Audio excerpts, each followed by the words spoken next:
This is Mari Robeson of Love Lulu Creative, a podcast that supports and celebrates artists and creative entrepreneurs while giving back to the community in a unique and meaningful way.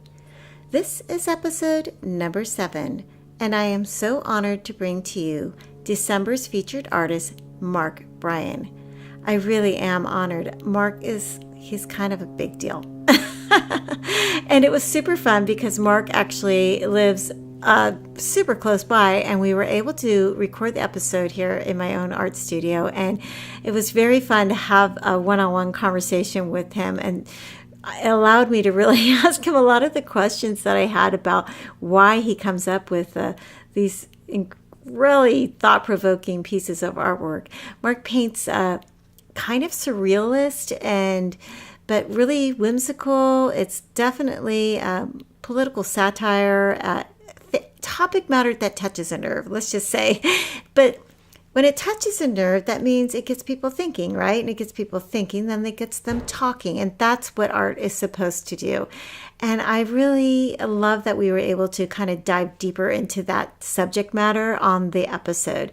Also, we talk about the evolution of his career, and he's done all kinds of fascinating things. He's been on covers of magazines and books, and he's shown his work all over the world. So he's incredibly accomplished, and that's another reason why this is just such an honor to have him on the show today. I wanted to let you know that Mark is the featured artist. So for the month of December, 3 of his prints will be available in the Give Back category of my online shop, marirobeson.bigcartel.com. And if you purchase artwork there, 20% goes to the artist, and the remaining proceeds goes to a Memorial Art Scholarship, which you can learn more about that on my website, marirobesonhome.com. All of these links will be in the show notes and also on Mark's featured blog post. Mark also, he has a beautiful new book out. So if you're looking for a really wonderful gift idea, you can purchase this book on his website, artofmarkbryan.com, and it's a great gift. Well, I mean, who wouldn't love that? And last but not least, I wanted to say I hope that you are enjoying these episodes on YouTube. I think this is exactly why I chose this forum, because I'm talking to artists. So this is a perfect example of being able to share Mark's incredible artwork while we're having the conversation. And I thank you so much for supporting it. And I hope that you will really enjoy this episode with the very brilliant Mark Bryan. Hi, Mark. I'm so happy that you are here today. Finally, we got to meet and get together and talk about your amazing career as an artist and a creative entrepreneur, doing your thing, making the world more interesting, for sure. Oh, thanks, Mari. I'm happy to be here. Okay, so I'm also really lucky that you live on the Central Coast and we get to do this in person, and it's really fun to have you in my studio. Yeah, we're like a mile away from each other. I know, it's amazing. And the whole premise of this podcast is to share the different paths that I was just sharing with you, that to have an art career. And you're the first fine artist that I'm actually talking to who actually shows in galleries and stuff. So I'd like to get into that a little bit, like what does that process look like. But I want to go back to where you started. We just started to talk about this at, you were going, so when you were younger, did you grew up in Southern California? Right. And did you always like to do art, or was that? Yeah, I was always inclined to draw and paint since I was a little kid. And I was a very small and shy kid. And, you have art projects in school when you're 6 years old. And for whatever reason, mine, were, I guess, I showed some talent, right? Yeah. And then I got positive strokes. It was good for my low self-esteem, right? So, kids would go, "Oh, that's really cool. Can you help me draw this or that?" And so I got to be known as the artist. Yeah. Even when I was super young. Yeah. So, it was always a thing. Was it like cartooning, or was there any kind of subject matter that you were really interested in, or? Not particularly. I remember drawing a portrait of Abraham Lincoln when I was 6. Oh, geez, it started with the presidents back then. And that was pretty good. I still have it, actually. Do you really? That's so cool. I was like, wow. No, I was into certain things. Like, I like to draw pirates ships and rocket ships. And that seemed to have stuck with you. yeah, and kind of, somewhat cartoony, and yeah, I was always going in that direction. So when you got to high school, did you think that's what I'm going to go do? I want to go to art school and study art? I didn't. I was like, didn't really have an idea what I wanted to do so much. I liked art, but I didn't kind of see it as a career. I don't think my parents ever went, "Oh yeah, you should be an artist." Yeah. Said no parent ever. No. And just by chance. Except for me. Sorry. I did say that to my kid, and she is doing that. Yeah, if you're an artist, but back you might then, say that to your kids. you might say that to your kids, yeah. But my best friend was a kind of a science type guy, and he got accepted to Cal Poly in the physics department. And he said, wow. Well, why don't you come to Cal Poly? It'd be fun, Oh yeah, it's just that easy. And I was like, okay. And, I was only 18, right? Right. And my parents were okay with architecture as a major. And I took some drafting classes in high school and stuff, and I kind of liked it. I used to draw houses too, just for fun. And so that was okay. But I really... Well, architecture wasn't very easy to get into at Cal Poly, and still isn't very easy to get into. I think it's impossible now, but back then it wasn't that bad. I had good grades. I was always kind of a good student, and but I only stayed there 2 years, and I kind of realized that I really didn't like it that much, because it was a lot of engineering, and there was calculus, a lot of math, strength of materials, and all this stuff. And I was like, I just want to draw houses, which is what architects do anyway later. Exactly. But so I talked to my parents, and they were like, "Okay, you want to go to art school?" They were. So that was my question too. So you're like, finally okay. Hey, with Mom, it. Dad, I'm going to drop out architecture school. I'm going to go be a fine artist. And they were like, yay. They weren't thrilled. Oh, okay. It was just like, okay, you better get a backup job. And what was your backup job? Well, the funny thing is my dad had a floor covering and decorating store. Oh. And so in the summers, I learned how to lay flooring, like linoleum floors, tile and stuff. And I learned from all these guys that were tradesmen, And it's a good backup plan. You can make good money doing that in those days. Yeah, and you still can. Yeah. Yeah. So, I knew how to do that. And, So then you decide, okay, so Cal Poly, very different from... You were at Cal Poly here in San Luis, right? Right, for 2 years. And so then you decided to go down to LA to the Otis Art Institute. I got accepted. I applied to several schools in art departments, and there happened to be the head of the art department at Cal Poly at that time was a woman, Erna Knapp, and she had gone to Otis when she was young, and way back, way back, and she said, "Oh, you should apply there." I never even heard of it, right? And, really? Yeah. It's pretty prestigious. Yeah, it was a tiny school. Yeah. Even when I went there. Yeah. It was only 160 students. And so she, kind of told me what to do. And then you had to have 2 years of general ed out of the way first, because they didn't want to teach English and all these kind of psychology, whatever, to art students. Right. So Cal Poly had taken care of that. And then they wanted a art portfolio. You had to show what you could do. And, I'd taken some art classes at Cal Poly, and some of the architecture classes were about drawing, and perspective and... Yeah, all that stuff. So they accepted me. Nice. And so I went, and it was a completely different scene than Cal Poly. That's what I hear. Yeah, in 1970 is when I started. And there was a lot of things happening politically in the world that was just a lot of like Vietnam and just things that were. It was crazy. The assassinations, I think, were after. Yeah, I mean, that's really after that. Yeah. People ask me, how'd you get into political art? And I think it started when I was a little kid because the Cold War was happening. And there were, in the 50s, there were people that on the street that I lived, they're building bomb shelters for nuclear war. Yeah. And you're like a little kid and you're going, what's going on here? And the Russians might just shoot some missiles at us and, we need to, and you're a little kid, you're going like, what? And wow.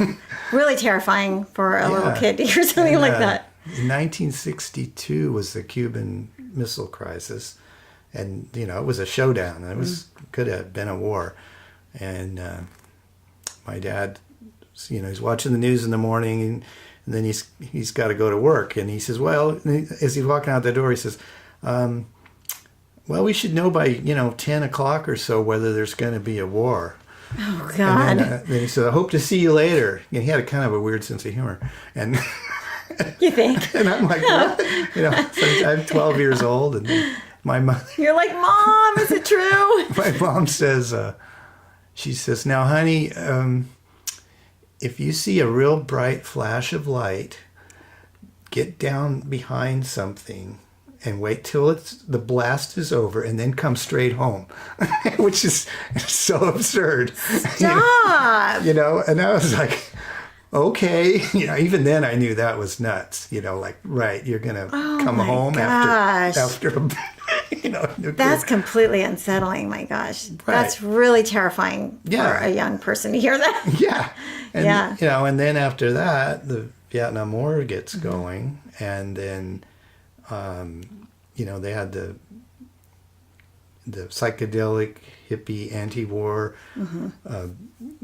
bohemian, all revolution, peace, love, all and this happiness. Stuff. Yeah, all that stuff's happening at the same time, and nobody wanted to go to Vietnam. Nobody.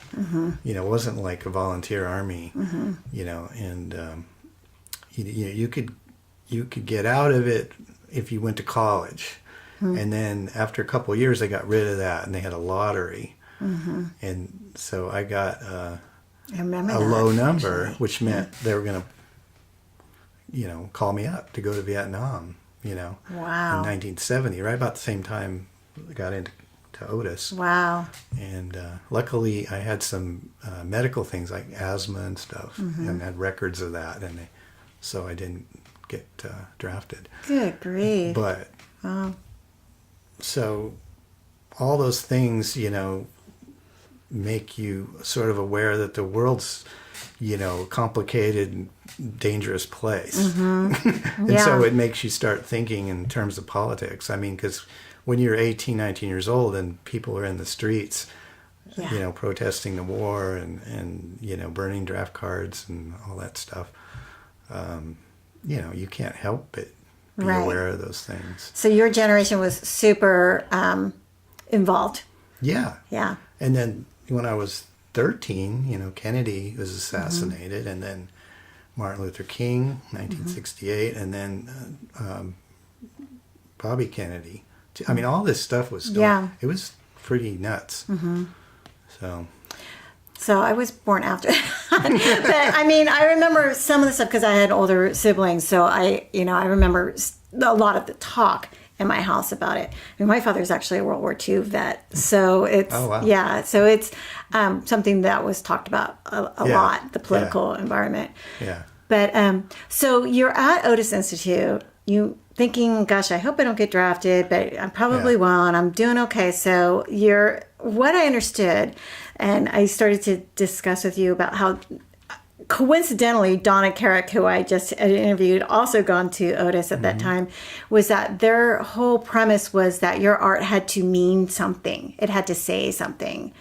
And that was what she took from her experience there. So when she graduated, she was like, well, I don't really have anything to say with my art. And she didn't do art for the next 40 years. She just she did a completely different career and didn't go back into art until she was in Hawaii, living in Kauai, and she was so inspired by everything. But the funny thing is, like, the words that she used was, she goes, I finally gave myself permission to paint something just because it was beautiful.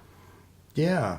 That's well, crazy. There's nothing wrong with that. Yeah, but he felt, she was under the impression when she was at the school there that it was like, if you want to go paint pretty coastlines, then this is not the school for you. Well, I don't completely, that wasn't my perception that everything had to, it was when I first started, it was a traditional art school. But it was a high level. The professors were all pretty well-known artists. Some of them were famous, and they taught part-time, some of them, and they would come, and it's in LA, a big city, right? Yeah, so they knew what they were talking about. But it was a somewhat conservative school, believe it or not, in terms of the kind of art that was happening. You learned the basics, like how to figure drawing and painting and printmaking and ceramics. You had to sort of take all that stuff until you got to your master's degree, and you focused on what you were doing, what you wanted to do. But it was, the 1970s, and so right when I was there, like a year and a half, doing all its traditional stuff, which you get your bachelor's degree the first 2 years, and then you go on 2 more years for a master's degree. But right about the end of my bachelor's, the director of the school retired, and he was a very conservative older fellow, and the board or whoever was in charge said, the school needs to, get with 20th century, and get some different people, different ideas, and so they hired as a new director. I believe he was the director of San Francisco Art Institute, and he was a conceptual artist. So he did not paint or draw or anything, and then his opinion that that's old news. Okay. So you're like, and I just studied this for how many years? Conceptual art's a pretty, it was just coming into its own at the time, and so he was famous guy for putting dynamite into things and concrete and stuff and blowing it up, and then making maps and documenting where all the pieces landed and what they looked like, and really strange out there stuff. And we're all like, huh. And, but he started hiring younger, like-minded more kind of art professors, and a lot of them from New York, and conceptual artists, and so this thing started happening at Otis. The old guys with tenure absolutely hated the new guys, and they thought it was all BS. And so they wouldn't even ride into elevators together. And there was a couple of fist fights. What? Yeah. Artists and fist fights? No, professors, yeah. And, and you go to one class and they'd say, those guys are completely nuts. You should never listen. Go to the other guys and same thing. That's old stuff. It's dead. It's history. And this was the time, everything was super experimental. And, it was like, why would you, even paint anything anymore? It's all been done. It's sort of meaningless in this modern world. That's interesting. Yeah, very. Yeah. So, but I always liked to paint. Yeah. And the funny thing is, like, you got to know all your fellow students, and some of them were, just in basic skills were much more talented than others. And this reflects maybe some prejudice, but I mean, I don't write off conceptual art at all, because I've seen some pieces that were really, really great and really interesting. But it's also a genre that can allow for total BS. And same thing with abstract painting. Like, there's some beautiful, agreed, high level abstract painting that I totally love, but maybe 5%, and the rest of it is like people just throwing paint, and somehow, I have a lot of friends that paint, in an illustrative, representational style, and most of them feel the same way. They're like, there's no thought or skill I would behind never it. even attempt abstract painting. I think it's one of the hardest things you could possibly do. I mean, I really do. Yeah. I get it. Yeah. Yeah. It's not just there's so much that goes into that thought process of painting that way. Yeah. And a lot of the best abstract painters started out in traditional painters and representation. So they learned how to draw, and they learned the quality of line, and they learned composition and color and all that. And then, they're moving into something without any subject, but all that stuff's still in there. And, the paintings just look good, and they do something for you. Exactly. And it's very hard to explain why, to me anyway, why I like one abstract painting and just hate another one. I think you can see that, though. I think you can see the history of the artists behind it. That they're like, even, I mean, your work on it's so accomplished. Like, it's so, the skill set is so good. So when I read that you went to Otis, I'm like, well, that would make sense, because you probably had to like stare at a box and paint it 10 different ways 100 times. but your technique is so good, which then, your subject matter is super controversial, which is, gets people thinking and fired up and, all those other things. So when did you start, when did like political, satirical type of artwork, when did that start to happen for you, and why did that start to happen? I did some in art school. It was just a inclination. I've always felt like I was, because of what I described, the whole era that I grew up in. Yeah. You just sort of have opinions and want to make statements about things, and I think, did I read here that you were saying that you also did it because you were trying to make sense of what was happening around you politically, so you wanted to... Yeah, I think it's a way of processing things, because you said a way to deal with and make sense of the world. Yeah. So were you using it to kind of heal yourself, or... I mean, do you think your work is kind of healing to people? Well, I think people... Yeah. No, I don't know. I doubt that.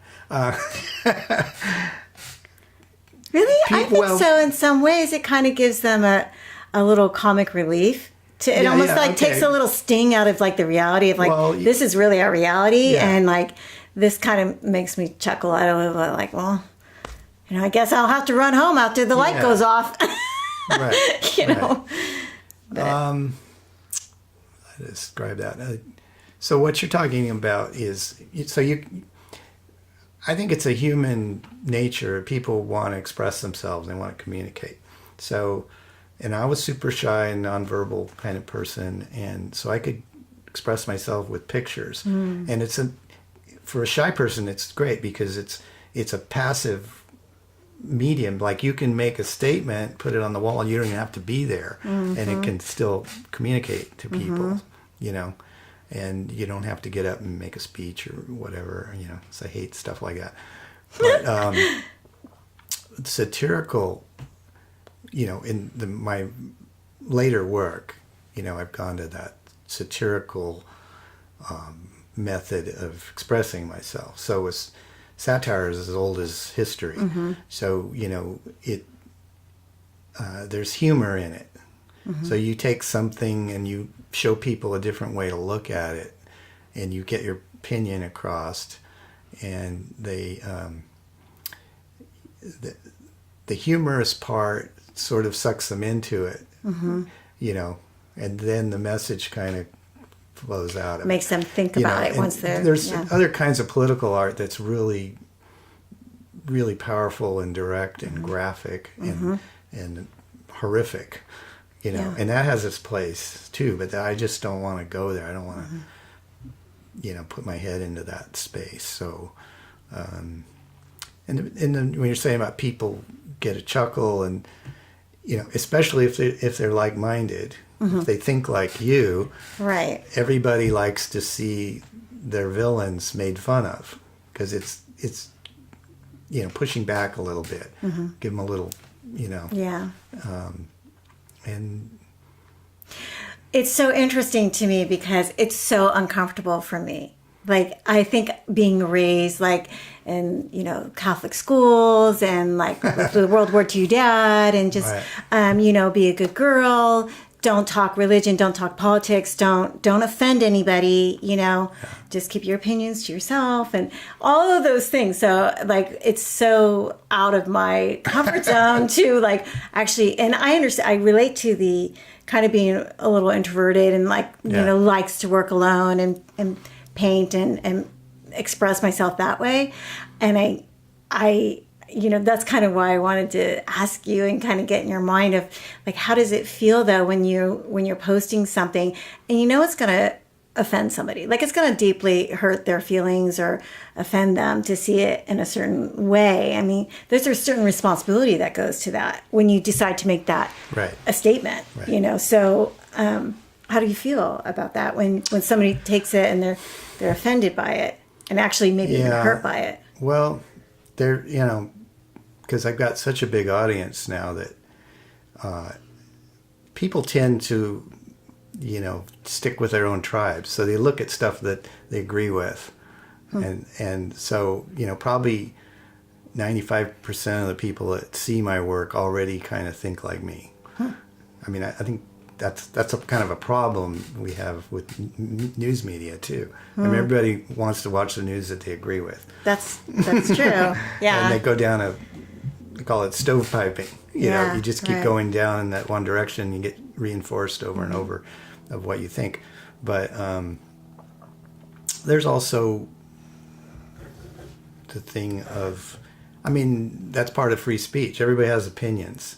So I'm using free speech in a visual way. So I have opinion about what's going on, and I want to share it with people. And then what I've gotten many times is people saying, thanks for making a picture of how I feel. So, and that's to me one of the best compliments, because they're like, okay, there's people in the world that agree with me. It's sort of like one for the team. It's validating their feelings, yeah. Right, and they don't feel alone, and then they feel like, the way I think about things is, it's not, I'm not in the wilderness on it, and, there's all these other people that follow it. I mean, so when somebody gets on your Instagram and they just comment, they're like, this is ridiculous and, rah, rah, rah, rah, and you don't know what you're doing, and do you just ignore it and you're just like, whatever?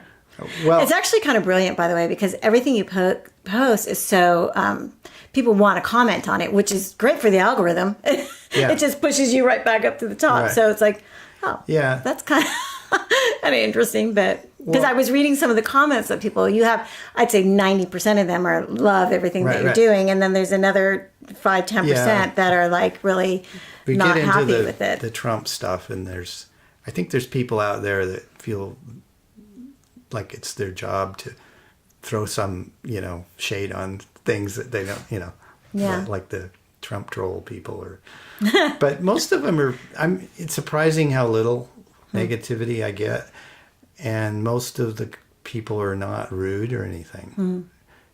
They'll lay out their spiel, but they're not like threatening to kill me or, whatever, or I know where you live, that kind of stuff. That occurs to me that it's a little bit risky. So when you sit down and you think, I'm going to paint this painting of Trump and it's going to be whatever, do you like really go through the whole thought process and you lay it out and you draw it and does it just come to you like you just get a spark of inspiration? You're like, I need to make this statement. I feel really strong about it that I'm going to sit in front of a canvas for hours and hours and hours and paint something to make a statement. Is that how does that work for you, that process? It sort of germinates, like I watch the news and stuff, and then I'll just be thinking out the whole situation, and then maybe one particular thing happens, like, we're going to have a military parade, and, I'm thinking, oh, that'd be a great thing to satirize, what would a military parade for Trump look like, And then, there's sort of a general idea, and I do almost no sketching now. Wow. I'll draw some of the main elements, but not very refined. That is amazing. I just figure out the composition. So how to effectively portray that, like where things are going to be in the picture and what's going to be emphasized and what not. And then as I paint it, just a whole bunch of stuff different ideas keep coming to make it more complex or more complete. And there's a lot of editing, and I change stuff a lot. And I paint with acrylic paint for the underpainting.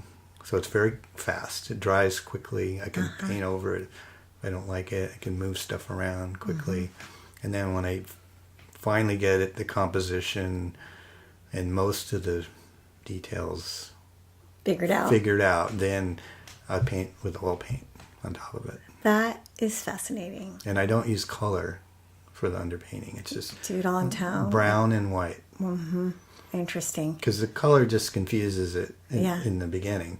So you're working out the values and the composition and the content. So color is, if you have a lot of experience, you can see the values even with color. But there's no point in it until you get it. Yeah, it's a little waste of paint. I tell students sometimes that they're having trouble with a painting making it read correctly, and I said, well, this area the values are way too similar. There's the thing that you're trying to emphasize isn't not coming out, going out or in, and I said, take your phone and take a picture of it in black and white. Yeah, it's good. And then look at it, and then you can tell. That's a great tip, because the color just screws up your eyes, especially if it's intense color. That's a good tip. I actually use in interior design. Oh yeah? Take a picture of the room. Yeah. And then you can see like, because when you're looking at something, you're so used to looking at something like, everything looks fine, but you kind of know something's off, and then you look at it, like, the scale of that lamp is just too small. Or like you see the scales, all of a sudden it becomes a different picture completely. Right. It's good to get back and look at it in a different way. We can see the whole thing, yeah. So you said students. So are you teaching somewhere? Do you teach any classes? No, I don't teach. I never have taught. But some have some young artists that ask me things, and some that are local. They'll come over and sometimes paint with me or whatever. So after you leave Otis, you go right into doing fine art, and is that what happened? What happened at that point? I met my wife. Well, that was good. I should say my ex-wife. At Otis. And was she an artist too, I guess? Yeah. Yeah.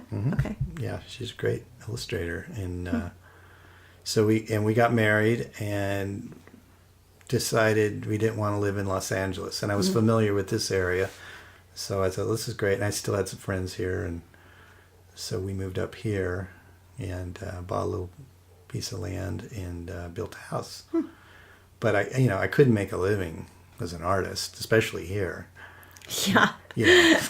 So especially then, there wasn't even a downtown then. So I didn't do hardly any art for 15 years. Oh wow. I designed and built houses. Okay.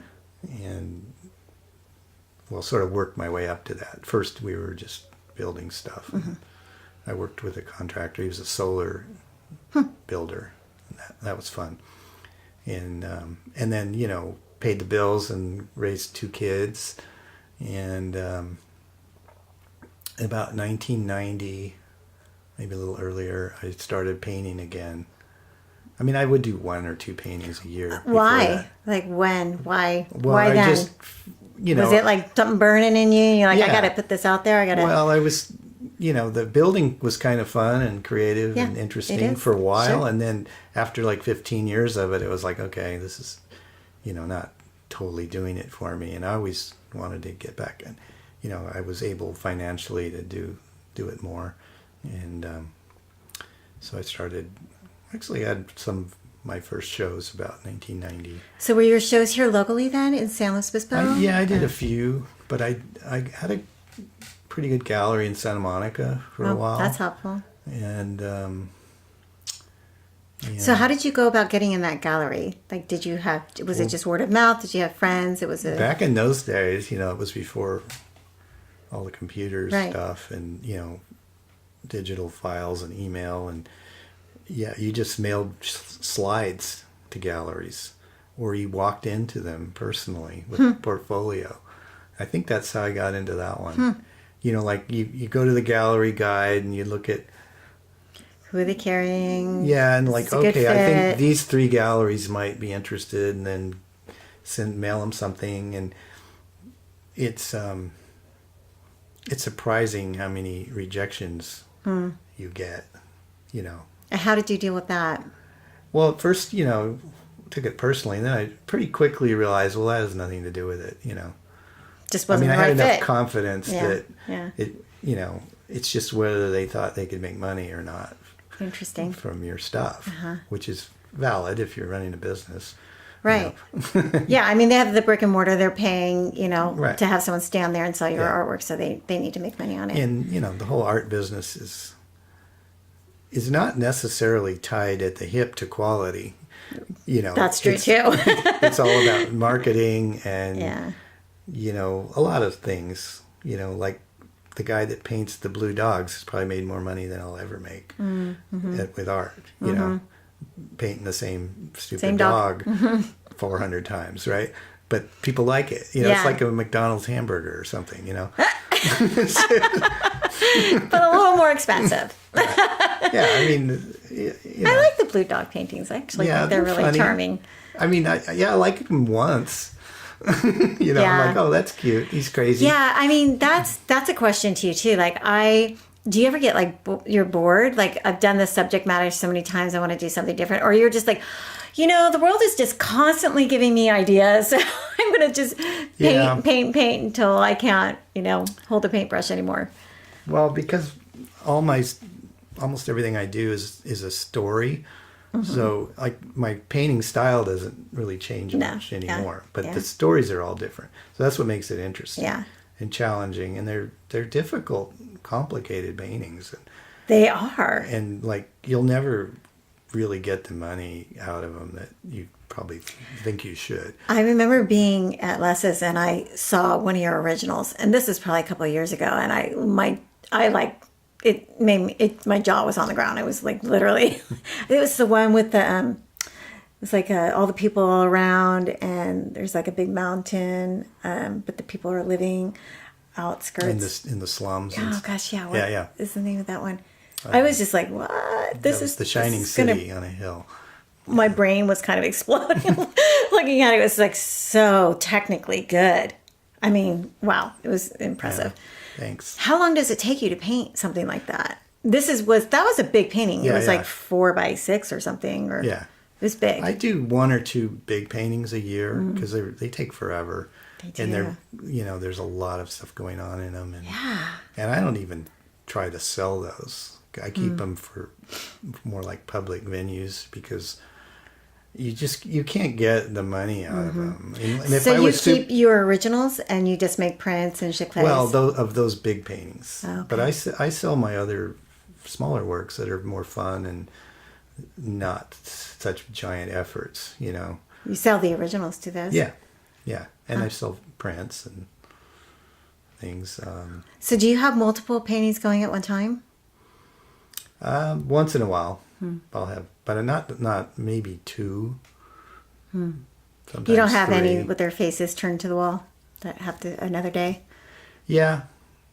There's some paintings that...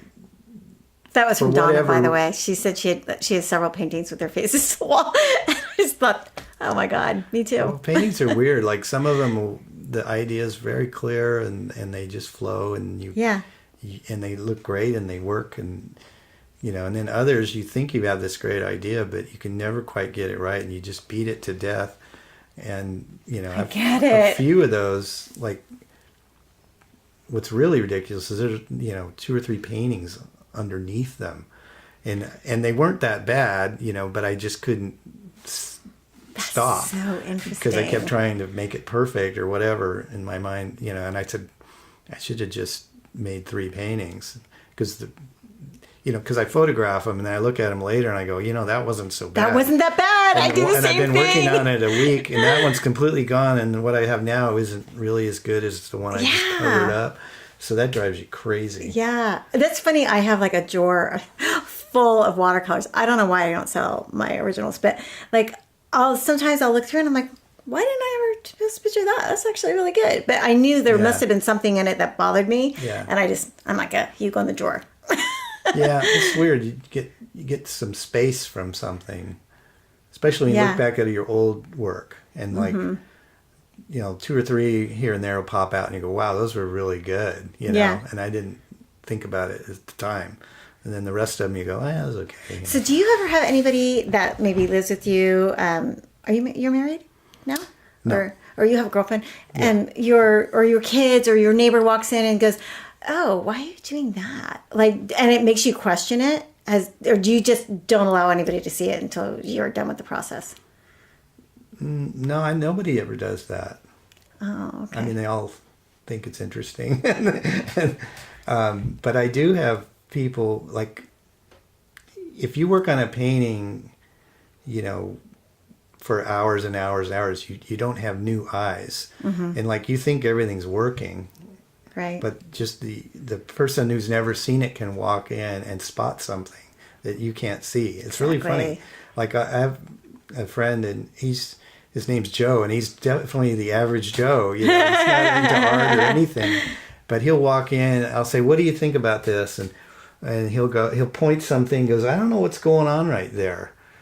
And that tells me, there's something wrong with that spot. Right. Like, what's that person doing or whatever? Yeah. Because, it's easy for me because it's not an abstract painting, but it's a story, right? And they don't get the story. So, So you trust the average Joe to give you art advice. Yeah. And my girlfriend too. She'll spot stuff. And then the other weird thing that happened, this happens to a lot of artists. It's like they'll work on something for days, and then maybe to take a break or a day or two, or even a few hours, and you walk back in, and all of a sudden you see this glaring mistake. I'm going through that right now with and a painting. You're like, how can I not see that? Yeah. Sit here and stare at this. And, and it's weird. Oh, so that's my husband for me. Like I trust him, and he always comes from a place of support. So I am working on this huge painting right now that is kind of just for myself, for my kind of my workout space and my yoga studio / and I was painting this girl, and I wanted to put a snake around her because but it means so many different things to people. But my intention was that a snake is shedding its old skin, and it's a rebirth and it's a renewal. So I was coming from the yoga perspective, right. Whereas, coming from the Catholic perspective, it's like the serpent, and it's like, God, now I can't ever even show this painting to anybody because everyone's going to come to it with a different opinion. And, so I wanted to actually talk to you about it because I think it's so... it's hard for me to put out anything that would be stir things up a bit. Yeah. I don't know why. I'm the opposite. I know you're just like in your face. Let's talk about religion and politics. Yeah.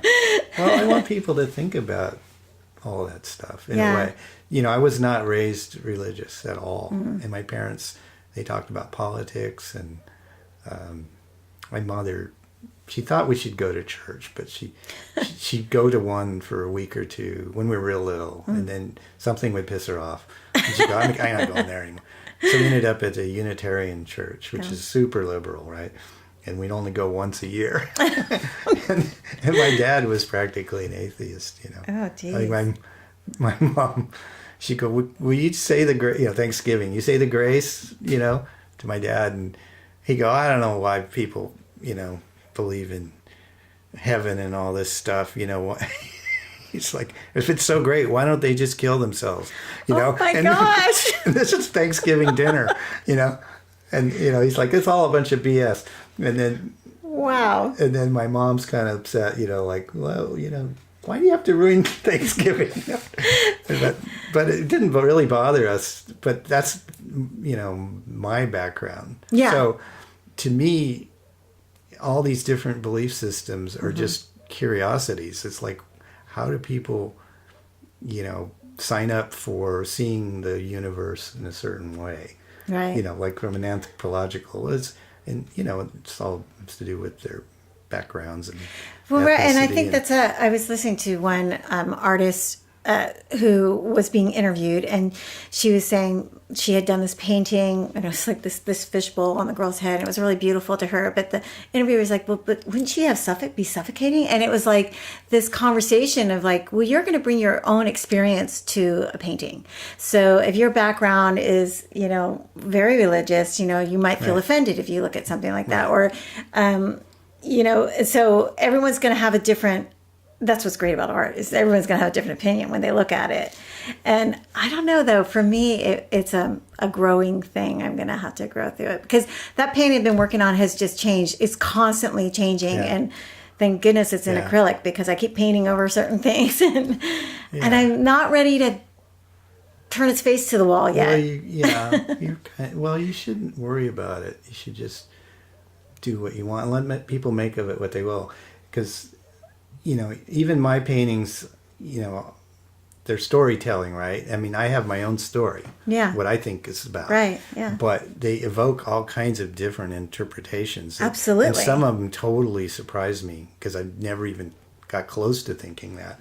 And then, it's like a Rorschach blotch, Exactly. Like people they're telling you about themselves, really. Exactly. But it's the thing that triggers that kind of thought. Yeah. And some paintings, the political paintings are more specific and obvious. But when you get into some of the more subtle symbolism, people and actually kind of like those paintings better in a way, because people can bring their own story to the table, right? Yeah. And there's a mystery in them, so people, they don't get tired of it, because they're always like, I wonder what that means, They're clever. And I love any kind of thoughtful design that pushes past the obvious. I mean, it could be a logo, it could be a painting. If it's clever and there's like somebody really thought this out, and it makes you want to get involved in that experience of that painting or whatever it is. One thing I always say is that I really feel that art defines our culture, and it's super important. And that's what I really like about you're kind of documenting your experience of life through what's happening on, all these different levels around us environmentally. But I had a question for it's going out of my head. So in that context, why do you think that art is important? Well, what you said about documenting, like, I've always thought of it that way. So, all artists throughout history have lived in a particular slice of time. And so they're looking at what's going on. And, as times got more modern, artists were able to make more expressive of their own opinions. I mean, way back, you had to do religious art, or you were out. Yeah. But I mean, it started in 1600s. Some of the first, there were political artists like Goya, and in 1900s or 1800s Daumier, and all these people. So it's nothing new, and it's not just visual arts. I mean, all the arts. I mean, way back to the Greeks. I mean, they're talking about the human experience in the literature and music and dance and theater, and those are all reflective of the times they were made. And depending on the political situation, it could be more repressive or not. But I just think that's what artists do.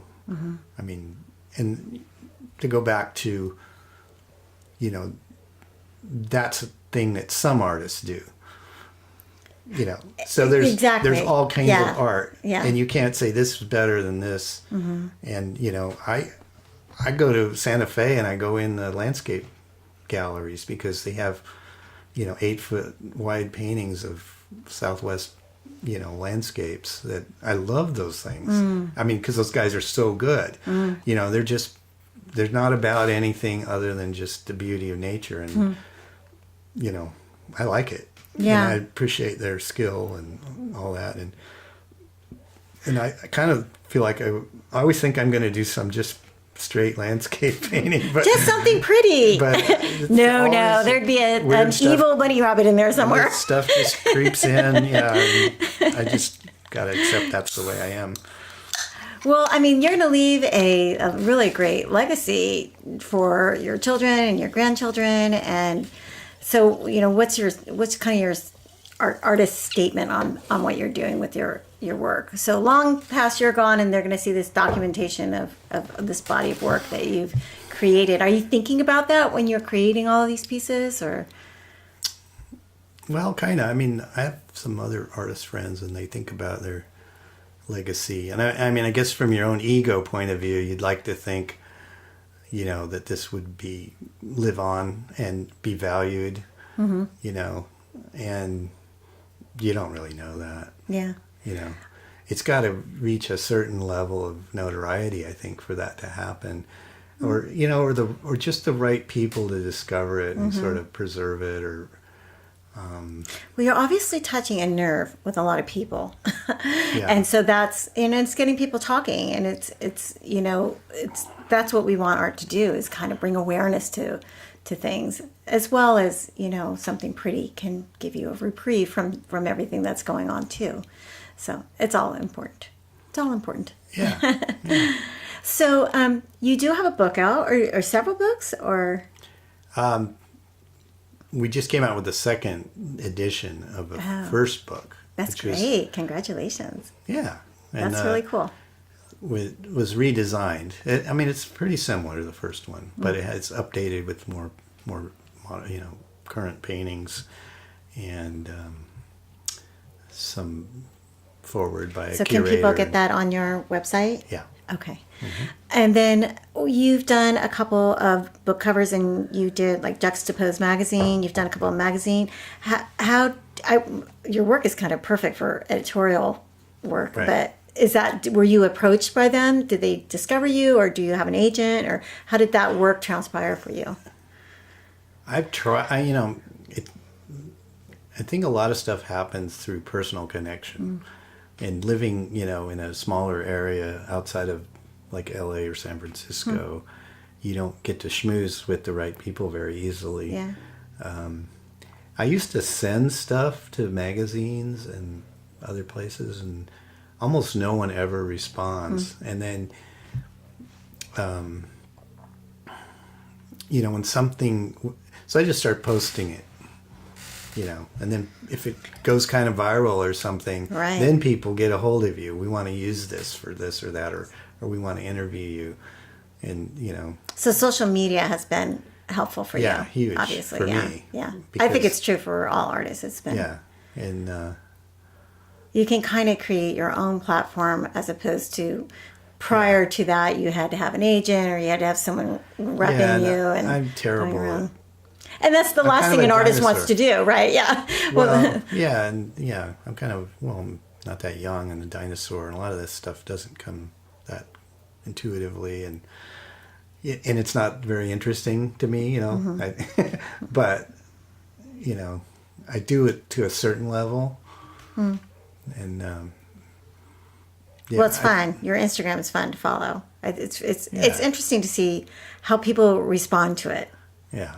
I think that surprised me, because I first started with Facebook, and it got a pretty big following on that, and a lot of the Trump stuff went viral and so on, and this is really good, and then a couple of my artist friends were like, you got to go to Instagram, that's where it's at for artists, and I didn't do it for a couple of years. I wish I had, but it's super it just visual. It just took off on that. Yeah. And so... And you think there's so many artists out there, but really, like what you were saying about looking at abstract painting, like you can pretty quickly see like who's really, really good. So, you know, like it just comes off your feed. You're like, this person's really talented, or, you know, this person's still working through the process and they're still learning as an artist or whatever. And they're posting, which is great too. I think it's all good. Bring all the art into the world. It's a good thing. Well, but it's a smaller community than I expected it to be. I feel, yeah. And I've met so many really interesting artists on that platform, because it's just so simple. You can just send a direct message to somebody and have a conversation, and then, you know, next thing you know, you have another conversation and you become friends, and it's just a nice place to connect with a lot of different artists. Yeah, fast, easy to do, and then, you know, but because of that, people will just buy stuff directly from me. Yeah, and you know, that would be great. I mean, if that was all the time, because you don't have to share with a gallery, which is typically 50%. Right. And so if you double the price that you would get normally, you know, it gets just too expensive for most, you know, in a gallery. Yeah. People just... It's kind of a fine line, because we really want these galleries to stay open. I really want to support galleries, because everybody loves to go to galleries, and it's just a fun... I loved going to your open house, you know, your art opening. It's just a fun way, and you connect with all your artist friends. No, they're good for a lot of seen. stuff. Yeah. And I think if you get in, you know, the prestigious ones in bigger cities, then it's really, really good for your career. Yeah. And you may have to just, you know, not make much money for a while. Yeah, yeah. You know, just to get... So how did you get into galleries? Is it the same thing? You just show up, here's my portfolio, or is this something that would work like here locally? Or did you know those guys? The ones? Well, at the Frameworks. And well, you've done Steinberg Gallery too? Yeah, the Steinberg Gallery was... I did that for years. Like probably every 2 years I'd have a show there. I probably had 5 shows there maybe. Wow. And he's a personal friend. You know, but I knew other artists in town that knew him before I did, and they were like, "Oh, you should go talk to Peter," you know, and you know, he's very approachable, and he's an artist himself. And but he sold it and retired like last year. So and that's a nice place. And he had to be, because he was an artist, he had, you know, a really good eye. So most of the shows were high quality. Yeah. You know. Yeah. So that was, a lot of galleries are like real hit and miss. You know, they like have a good artist, and the next time you go like, where did this come from? You know. Did you ever do anything at Cal Poly up at their gallery up there? No. No. I had a show at the Art Museum in 1992, full show. Oh, right. Yeah. And they're going to do a retrospective show for me. In May 2020. That's exciting. So are you going to obviously be creating a bunch of new work for that? Yeah, they want new work too. And I'm hanging on to like those bigger paintings that, you know. So do you do like a whole calendar of the year? Like, this is what I'm going to get. I need to like get what I'm going to do show in 2020, and you figuring out like, it is going to flow when it flows. Well, I kind of pace myself. Yeah. And, you know, normally, you know, 6 months or so ahead of something, unless you get invited. Are you a procrastinator? Or are you going to like wait till the last minute and just start painting like a madman? No, that doesn't. Well, the nice thing about having shows in galleries or wherever is, you know, it'll motivate you to do a lot more work. Yeah. Because if you don't have a show, you can just go, oh, let's do that and do that. Maybe I'll sell that one. Yeah. On the internet. Do you paint every day? No. Oh, you don't? It sounds like you surf every day. Lately. No, I kind of go in spurts. Oh. And there's sometimes where it's just not there, you know. I can't figure it out. And then I'll get back into it, and I go, why do I don't want to do that? You know, for 2 months or whatever. And now it's like I'm totally into this. And I think that's pretty true of every artist has had that experience. Yeah, there's a thing that I've noted with a few other artist friends, that there's a reluctance to start a painting. because it's a commitment, like, and you don't know if it's going to be successful, and it involves a lot of energy and work, and and then once you get into it, it's like, why did I feel that way?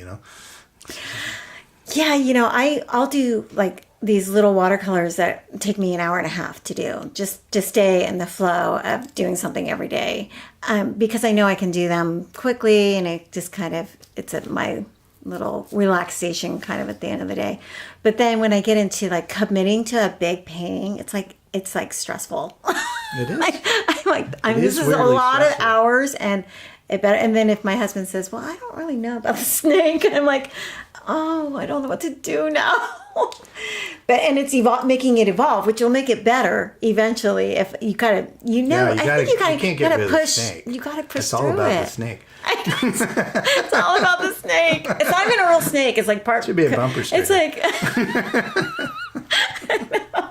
I don't know. Oh my gosh! This is just—it's so funny. It's just like that trusted person. Sometimes they just see something. And you're like, you're right. I was completely doing that incorrectly. Like that. Thank you. Yeah. But in this case, I'm like, well, I'm committed to that snake because it's a big part of the painting. And I like it, so it's gonna stay ish, I think. Yeah. Anyway. Yeah, well. I mean, the intention is good behind it, so. Yeah. Well, this has just been really, really great. I really have enjoyed talking to you about your process and everything. And I always like to end with advice. So if you could share if you're talking to a younger version of you or that art student, what would be your words of advice for what it could look like being a creative, living a creative life?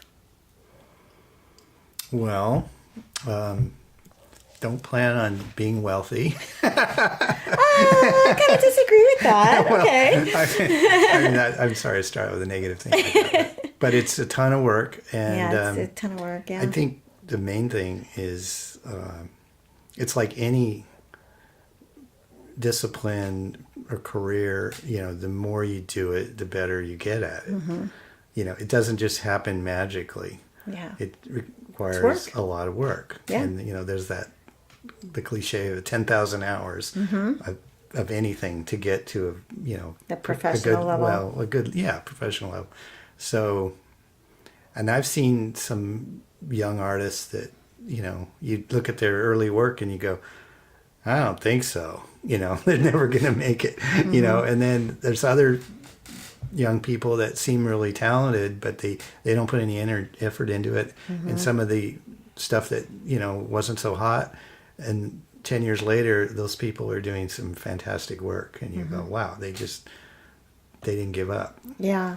They're working on your craft, constantly working on your craft that's a big one. I agree with you on that. And then what was the best advice that was ever given to you? Best advice?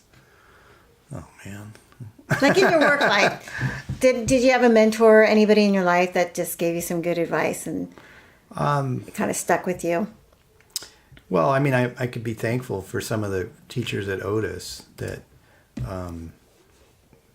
my first mentor, so to speak, was a great painter, and he left Cal Poly pretty quickly, but he told me, you got to get out of here. That was good advice. And he was right. Yeah, he was right. So, isn't that funny? Yeah, he said, you got to go to a big city or something, at least to get going. That was good advice. And because it's not as bad as it was.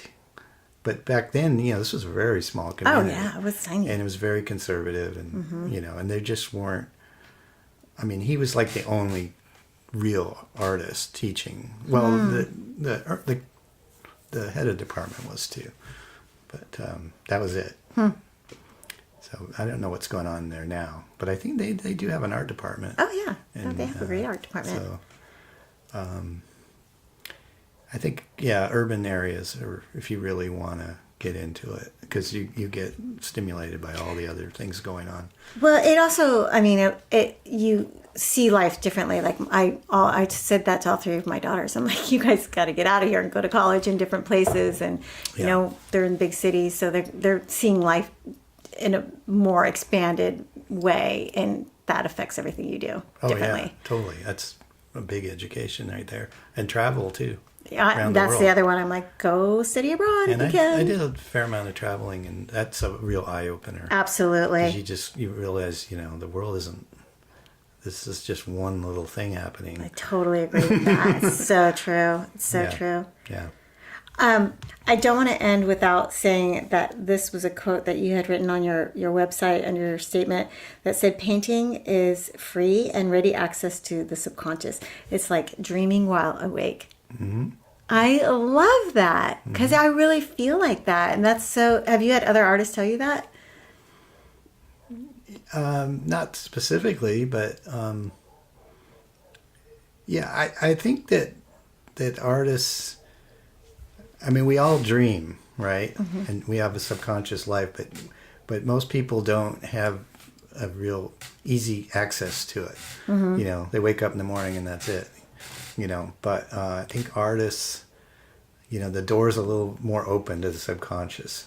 Mm-hmm. And so, like these, that's why I call my,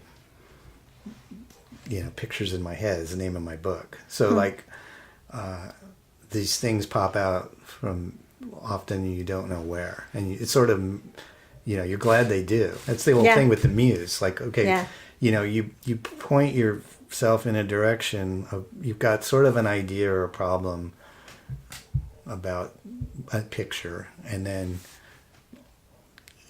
there's things going on in the background of your brain that somehow spits out this picture at some point that you don't know how it happened exactly. Yeah.